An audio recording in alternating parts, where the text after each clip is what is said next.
Riding का शौक़ तो मुझे बचपन से था और मैं जब से 7 साल की थी तब से ही घुड़सवारी कर रही हूँ। डर सबको लगता है, अभी भी मैं कहूँ कि मुझे डर नहीं लगता घोड़े से तो गलत होगा, बिकॉज़ घोड़ा एक जानदार चीज़ है, उसका अपना एक दिमाग है, वो खुद उसके मूड्स होते हैं और उस टाइम पे ही राइडर को सबसे ज़्यादा मुश्किलात का सामना करना पड़ता है, क्योंकि उसने घोड़े को भी रोकना है, उसने जब तक फ्लैग डाउन नहीं होना उसने नहीं भगाना। हाँ नाजरीन, ranger headquarter sports ground Pakistan की खूबसूरत इंटरनेशनल प्लेयर्स, नाजुक कहना गलत होगा क्योंकि ये हॉर्स राइडिंग के ऊपर नेज़ाबाजी करते हैं। इन्हीं से बात करते हैं शॉर्ट इंट्रोडक्शन में। अस्सलाम वालेकुम। वालेकुम अस्सलाम। क्या हाल है मैम? अल्लाह का शुक्र। मैम आपका प्यारा सा नाम? मेरा नाम किंज़ा फ़रहत है। किंज़ा फ़रहत, ये बताइएगा कि आप इतनी नाजुक हैं, माशाल्लाह ख़वातीन वैसे ही नाजुक होती हैं, इंडोर गेम्स करती हैं, आप घोड़े के ऊपर नेज़ाबाजी करती हैं और इंतहाई ख़तरनाक गेम है, ऐसा क्यों? राइडिंग का शौक़ तो मुझे बचपन से था और मैं जब से 7 साल की थी तब से ही घुड़सवारी कर रही हूँ। राइडिंग में ही मैं अपना कुछ करना चाहती थी, इसी में अपना करियर बनाना चाहती थी। तो आई वाज इनटू पोलो, लेकिन पिछले साल जब पहली दफ़ा नेशनल ट्रायल्स अनाउंस हुए तो मुझे एक अपॉर्चुनिटी नज़र आई और मैं वैसे ही आ गई कि I wanted to try my luck. लेकिन अल्लाह का शुक्र है, उसके बाद से we got so many opportunities, हम लोगों ने इंटरनेशनली भी जाके खेला। तो बस अब हम इसी पे फुल फोकस कर रहे हैं। अच्छा, आप जो ख़वातीन नहीं खेल सकती, इंडोर खेलना भी उनके लिए महाल है, उनको क्या मोटिवेशन देंगे? डर सबको लगता है, अभी भी मैं कहूँ कि मुझे डर नहीं लगता घोड़े से तो गलत होगा, बिकॉज़ घोड़ा एक जानदार चीज़ है, उसका अपना एक दिमाग है, वो खुद उसके मूड्स होते हैं। हर दिन जैसे हमारा हर दिन काम करने का दिल नहीं करता, उसी तरह घोड़े का भी रोज़ आपकी बात मानने का दिल नहीं करता और घोड़े के अंदर आपसे 10 गुना ज़्यादा ताकत है, तो आप उससे ज़बरदस्ती कोई चीज़ करवा भी नहीं सकते हैं। तो आई बिलीव कि घोड़े के साथ आपको अगर कोई स्पोर्ट्स करना है तो आपको एक अंडरस्टैंडिंग बिल्ड करना है और आपको एक इसको रिस्पेक्ट करना पहले सीखना पड़ता है। You need to understand the horse ताकि आप इस तरह का कोई भी काम कर सकें जिसके अंदर घोड़ा इन्वॉल्व है। अच्छा, किंज़ा फ़रहत, ये बताइएगा कि अभी जब जो इराकी प्लेयर थे उनके पास जो घोड़ा था वो अक्सर आउट ऑफ कंट्रोल हो जाता था, लेकिन फिर भी वो 6 आउट ऑफ 6 पॉइंट उन्होंने हासिल किए। उस वक्त दिल बड़ा दहल रहा था कि इतना अच्छा प्लेयर है। आपकी क्या सूरत हाल थी?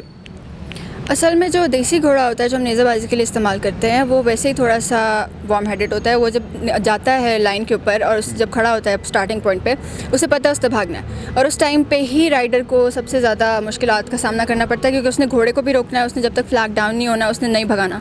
तो वो जो एक पॉइंट होता है ना, वहाँ पर आपको अपनी नर्व्स कंट्रोल में रखनी पड़ती है, क्योंकि जो राइडर उस पॉइंट पर घबरा जाता है वो फिर हमेशा किला मिस करता है। तो आपके साथ इंटरनेशनल ग्राउंड में कभी हुआ? क्योंकि लोकली तो आपके अपने ज़ाती घोड़े होंगे, वो आपको समझते हैं, आप उनको समझती हैं, लेकिन जब आप इंटरनेशनल जाते हैं, अगर आप अपने घोड़े नहीं ले जा पाते तो वहाँ पे ऐसी कभी सिचुएशन आई तो फिर आपने कैसे डील किया?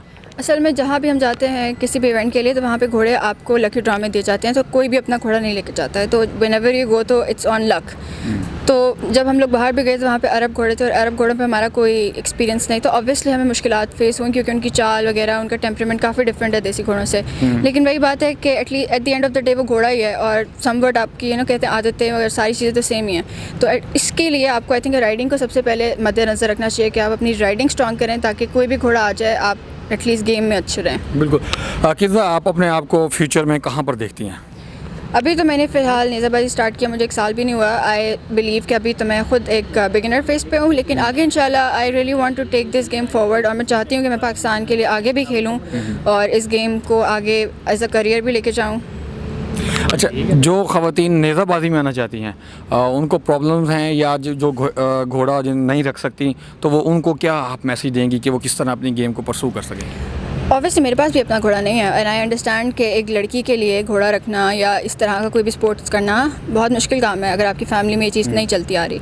तो मुझे भी ये मुश्किलात फेस हुई थी, लेकिन अब अल्लाह का शुक्र है पिंडी के अंदर, इस्लामाबाद, लाहौर के अंदर स्पेशली बहुत सारे क्लब्स ऐसे बन चुके हैं जहाँ पर आप अपना घोड़ा भी रख सकते हैं या वो आपको घोड़ा प्रोवाइड करते हैं, आपको सिखाते हैं।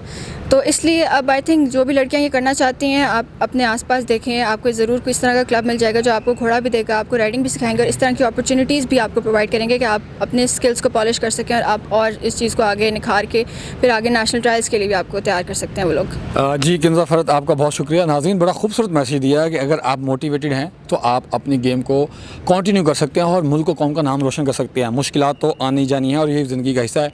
इसके सामने इजाज़त दीजिए। बहुत शुक्रिया। अल्लाह हाफ़िज़।